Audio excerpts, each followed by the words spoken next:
That's Mike from Custom Cruisers. Beautiful big kit here.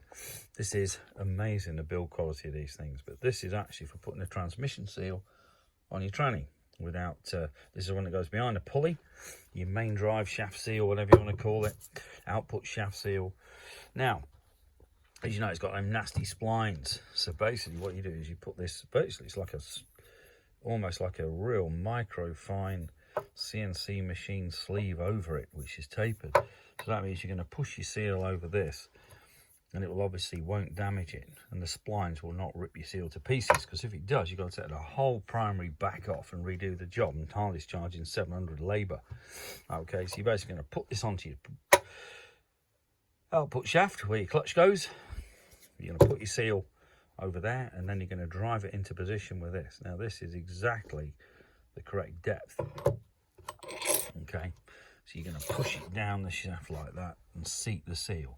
Then obviously your pulley is going to go back on top, your spacer will go on top, and then the pulley and the quad seal, which is an important bit as well. Now we do keep all this stuff if you need it. We've got quad seals, we've got bearings, we've got the kit to actually make the bearings fit, you know, the bearing driver and remover. Okay, we keep the kits for that, which I believe is one, I think it's this one, there's two down here, could well be, is it this one?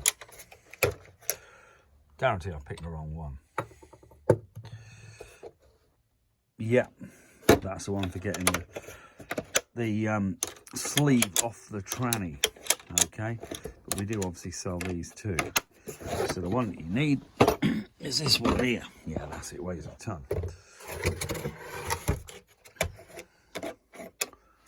Okay, so this particular kit is what you're going to drive the bearing out with. Okay, so basically you're going to put this on. This is your installer and your remover. Okay, and you've got two, so you're going to basically pull the thing through the case. If you watch my YouTube videos, it does show me doing a couple of these, but basically your bearing, this is going to go on here. Okay, and you're going to push it on. And obviously you're going to remove it as well. I forget which ones are which because I haven't done one for some time, over a year. But these will bolt onto your case. Okay, and this allows you to push it and pull it in. Okay, these kits are also available. All right, come complete with long bolts and all you need. Okay, very easy to use. If you watch my videos on YouTube, go to Softail Restoration FXR, you will see me doing the 5-speed trannies. We also do them for the 6, but this particular one does the 5, which, if you ask me, you stick a 34 front and a 61 rear on any of the Harleys and you've got 6-speed ratios anyway. Okay, which we also do the 1 1/4 belts for the FXRs, and the Softails allow you to fit a bigger tyre, and also use a 61.2 Sportster pulley. Okay, and a 34 front. If you're interested in those as well, 01773835666, customcruisers.com, or the new site customcruisers.eu. Thank you.